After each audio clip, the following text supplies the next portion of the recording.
ఈరోజు అరాచకాలు సృష్టిస్తూ, అల్లర్లు సృష్టిస్తూ, దాడులు చేస్తూ, అక్రమ కేసులు పెడుతూ, రెడ్ బుక్ రాజ్యాంగంతో రాష్ట్రాన్ని సర్వనాశనం చేస్తుండటం కళ్ళారా మనం అందరం కూడా చూస్తున్నాం.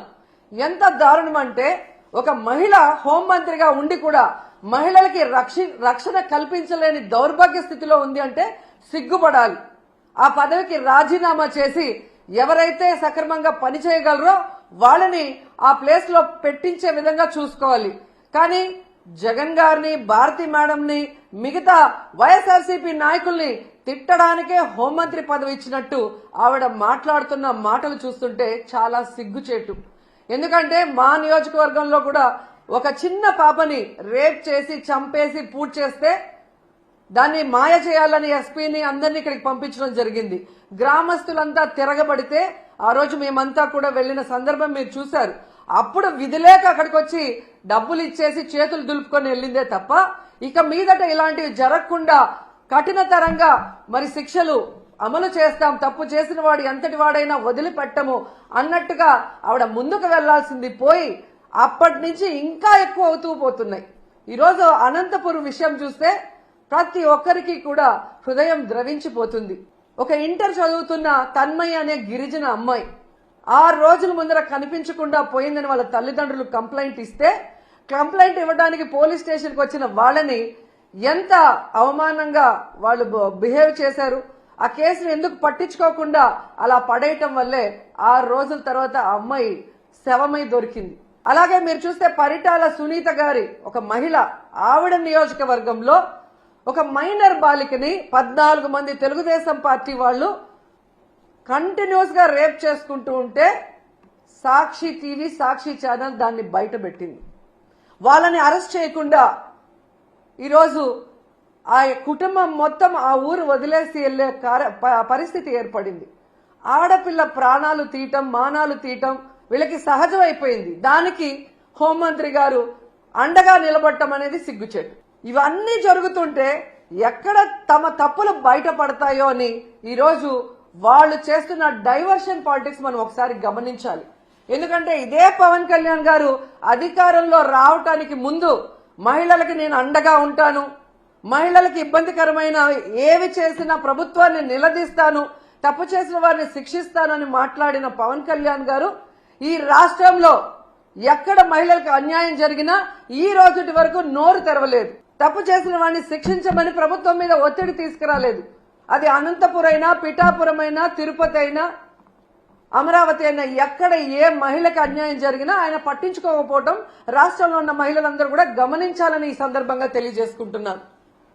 హోంమంత్రి గారుగా తన అధికారాన్ని ఉపయోగించి ఆడవాళ్ళని కాపాడాల్సిన అనిత గారేమో నా దగ్గర లాఠీ ఉందా, నా భుజాన గన్నుందా, నేనేం చేయగలను మాట్లాడిన గొప్ప వ్యక్తి.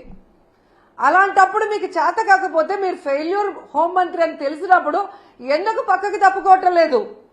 ఈరోజు డైవర్షన్ పాలిటిక్స్ లో రెడ్ బుక్ రాజ్యాంగం అంటూ పోలీసుల్ని కేవలం వైఎస్ఆర్ కాంగ్రెస్ పార్టీలో ఉన్న నాయకులకి, సింపథైజర్స్ కి తప్పుడు కేసులు పెట్టి వాళ్ళని అరెస్ట్ చేయించి వాళ్ళ జీవితాలు నాశనం చేయడానికే ఉపయోగిస్తున్నారు కదా.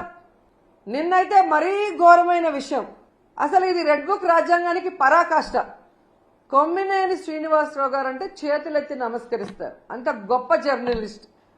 70 ఏళ్ల వయసులో ఆయన మీద ఎస్సీ ఎస్టీ తప్పుడు కేసు పెట్టి ఈరోజు హైదరాబాద్ నుంచి ఎలా మీరు తీసుకొచ్చారో ఈ రాష్ట్ర ప్రజలందరూ కూడా గమనిస్తున్నారు. దీని గురించి మనం నిజంగా చాలా క్లియర్ కట్ గా మాట్లాడుకోవాల్సిన అవసరం ఉంది. ఆంధ్రప్రదేశ్లో ఈరోజు ఎవ్రీ మార్నింగ్ అన్ని పేపర్లో ఉన్న హెడ్లైన్స్ ని డిస్కస్ చేసే క్రమంలో అమరావతిలో ఏ విధంగా రైతుల దగ్గర ఇప్పటికే 50,000 ఎకరాలు లాక్కొని వాళ్ళకి ఇంతవరకు ఏం చేయకుండా ఇంకా 50,000 ఎకరాలు దోచుకొని వాళ్ళు రియల్ ఎస్టేట్ చేసుకోవాలన్న క్రమంలో ముందుకు వెళ్తుంటే అక్కడున్న రైతులు తిరగబడి ఇవ్వకుండా వాళ్ళ మీద ఎదురు తిరుగుతుంటే అది ప్రజలకు తెలియకూడదని దాని మీద సాక్షిలో డిస్కషన్ రావటం అనేది వాళ్ళకి నచ్చలేదు. ఇక్కడ ఇంకొకటి ఏంటంటే ఆ డిస్కషన్ లో ఒక జర్నలిస్ట్, డిస్కషన్ కు వచ్చిన ఒక జర్నలిస్టు ఒక మాట ఏదో మాట్లాడారని దాన్ని ఆ క్షణంలోనే కొమ్మినేని గారు ఖండించారు. నాకు తెలిసి ఆయన డిస్కషన్స్ లో ఎప్పుడూ కూడా ఎవరూ కూడా తప్పుగా మాట్లాడితే ఆయన ఒప్పుకోరు, వెంటనే ఖండిస్తారు. అలాంటి గొప్ప వ్యక్తిని ఈరోజు ఎవరో మాట్లాడిన దానికి తన తప్పు చేయకపోయినా క్షమాపణ కోరిన కొమ్మినేని శ్రీనివాస్ గారిని అరెస్ట్ చేసి సంబంధమే లేకుండా ఎస్సీ ఎస్టీ కేసు పెట్టి ఈరోజు జగన్ గారు భారతమ్మ క్షమాపణ చెప్పాలి అని చంద్రబాబు నాయుడు, లోకేష్, హోంమంత్రి అనిత గారు డిమాండ్ చేయడం చూస్తుంటే ఈ రాష్ట్ర ప్రజలకి నవ్వాలా ఏడవాలా అర్థం కాలేదు. ఈరోజు నేను సూటిగా ప్రశ్నిస్తున్నా చంద్రబాబు నాయుడు గారిని, అనిత గారిని, లోకేష్ గారిని, క్షమాపణ అంటూ చెప్పాల్సి వస్తే అది మొదట ఎవరు చెప్పాలో తెలుసా? కోడలు మగబిడ్డని కంటే అత్త సంతోషించదని ఆడవాళ్ల పుట్టుకనే అవమానించిన చంద్రబాబు నాయుడు ముందు క్షమాపణ చెప్పాలి.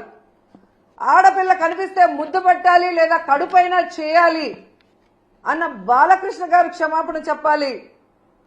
అలాగే మీరు చూస్తే జగనన్న తన కూతుర్లు చూడటానికి లండన్కి వెళ్ళినప్పుడు ఆయన గురించి నీచంగా మాట్లాడిన లోకేష్ క్షమాపణ చెప్పాలి. అలాగే భారతమ్మ, విజయమ్మ గురించి నిన్న ఎంత ఘోరంగా మాట్లాడారో మీరు చూశారు అనిత గారు, ఆవిడ క్షమాపణ చెప్పాలి. అలాగే నన్ను బండారు సత్యనారాయణ ద్వారా ఎంత దారుణంగా ఎంత బూతులతో మాట్లాడించారో దానికి బండారు సత్యనారాయణ మాట్లాడించిన చంద్రబాబు నాయుడు, లోకేష్ క్షమాపణ చెప్పాలి. అలాగే మీరు చూస్తే ఆఫీసర్స్ ని గతంలో హోమ్ మినిస్టర్ గా చేసిన సుచరిత గారిని, అలాగే నన్ను చాలా వల్గర్ గా మాట్లాడిన ఇప్పటి స్పీకర్ బండారు సత్యనారాయణ గారు క్షమాపణ చెప్పాలి. అలాగే ఈ మధ్య కాలంలో టీడీపీ ఆఫీస్ నుంచి ఒక సైకో చేబ్రోల్ కిరణ్ అనేవాడు భారతీ మేడం ని ఎంత అసభ్యంగా మాట్లాడారో మీరు అందరూ కూడా గమనించారు. మరి టీడీపీ ఆఫీసులో అతనితో మాట్లాడించిన చంద్రబాబు నాయుడిని, లోకేష్ ని క్షమాపణ చెప్పాలి. వాళ్ళ మీద కేసులు కూడా పెట్టాలి అంత ఘోరంగా మాట్లాడినందుకు. నిన్న మీరు చూస్తే మూర్తి గారి డిబేట్ లో సంబంధమే లేకుండా రేణుకా చౌదరి గారు ఎంత అడ్డదిడ్డంగా మాట్లాడుతుందో మనం గమనించాం. మరి ఆవిడ మీద ఎందుకు కేసు పెట్టలేదు? మూర్తి గారి మీద ఎందుకు కేసు పెట్టలేదు? ఎందుకు బిఆర్ నాయుడు గారు క్షమాపణ చెప్పలేదని నేను అడుగుతున్నాను. ఈరోజు సాక్షిలో మాట్లాడారన్నారు, అదే మాటలు ఆయన మాట్లాడిన విధానం తప్పు, కృష్ణంరాజు అనే వ్యక్తి. కానీ అదే వార్తలు టైమ్స్ ఆఫ్ ఇండియాలో వచ్చాయి, అదే న్యూస్ ఈటీవీలో వచ్చింది. మరి వాళ్ళ ఆఫీసుల మీద ఎందుకు దాడులు జరగలేదు?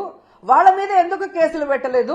కేవలం సాక్షి మీద ఎందుకు దాడులు చేస్తున్నారు?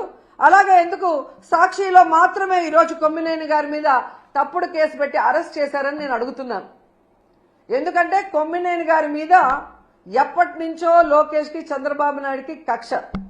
గతంలో అమరావతి భూములు, 3 పంటల భూములు దోచుకొని రియల్ ఎస్టేట్ చేస్తున్నారన్న క్రమంలో ప్రజలు అక్కడ ఎవరైతే తిరగబడ్డారో, రైతులు తిరగబడ్డారో అవన్నీ కూడా ఆయన తన డిబేట్ లో ప్రజలకు అందిస్తున్నారన్న కక్షతో ఎన్టీవీ యాజమాన్యం పైన ఒత్తిడి తీసుకొచ్చి ఆయనని ఆ ఛానల్ నుంచి బయటకు పంపించారు. అక్కడి నుంచి వేరే ఏ ఛానల్లో ఆయన వెళ్ళినా అక్కడ రానికుండా గేట్లు వేయించారు. సాక్షిలో ఉన్నారు కాబట్టి ఈరోజు ఆయన మీద కక్ష కట్టి ఇటు జగనన్నని, భారతమ్మని ఇరికిస్తూ అటు కొమ్మినేని గారిని ఇరికించాలని ప్లాన్ చేయడం నిజం కాదా అని అడుగుతున్నాను. ఎందుకంటే ఈ డిస్కషన్ జరిగింది జూన్ 6వ తేదీ. ఆ రోజంతా ఎవ్వరూ మాట్లాడలేదు. ఆ జరిగిన నెక్స్ట్ సెకండ్ అది తప్పు అని చెప్పి తాను తప్పు చేయకపోయినా సారీ చెప్పారు జర్నలిస్ట్ గారు, కొమ్మినేని గారు. అయినా కూడా ఆ నెక్స్ట్ డే జూన్ 7వ తేదీ లోకేష్ గారు, చంద్రబాబు నాయుడు గారు పని కట్టుకొని టీడీపీ సోషల్ మీడియా ద్వారా వైరల్ చేసి ఏ విధంగా వచ్చిన జర్నలిస్ట్ కృష్ణంరాజు గారు మాట్లాడిన మాటల్ని ఇటు సాక్షికి అటు కొమ్మినేనికి ఆపాదిస్తూ తన అనుకూల పచ్చ ఛానల్స్ లో దాన్ని ఎలా విష ప్రచారం చేశారు, తమకు అనుకూలంగా ప్రచారం చేసుకొని ఆ రోజు మధ్యాహ్నం 3:09 లోకేష్ ట్వీట్ చేయడం జరిగింది. అంటే ఒక పథకం ప్రకారం చంద్రబాబు నాయుడు, లోకేష్, డీజీపీ గారు, ఇంటెలిజెన్స్ చీఫ్ వీళ్ళందరూ కూర్చొని ఇది చేయకపోతే ఈ విధంగా జూన్ 6న మార్నింగ్ జరిగిన ఆ డిస్కషన్ ని జూన్ 7 మార్నింగ్ నుంచి విష ప్రచారం చేస్తూ లేని వాటిని వక్రీకరిస్తూ తమ పచ్చ ఛానల్లో అనుకూలంగా మాట్లాడించుకొని తమకి వైఎస్ జగన్ గారి కుటుంబ సభ్యుల మీద అసభ్యకరమైన పోస్టింగ్లు పెట్టించి రాష్ట్రంలో ఉన్న అన్ని పోలీస్ స్టేషన్లో తెలుగుదేశం పార్టీ నాయకులతో కేసులు పెట్టించి ఆ వ్యాఖ్యలతో సంబంధం లేని సాక్షి మీద దాడులు చేసే విధంగా అందరినీ కూడా రెచ్చగొట్టింది నిజం కాదా అని నేను అడుగుతున్నా.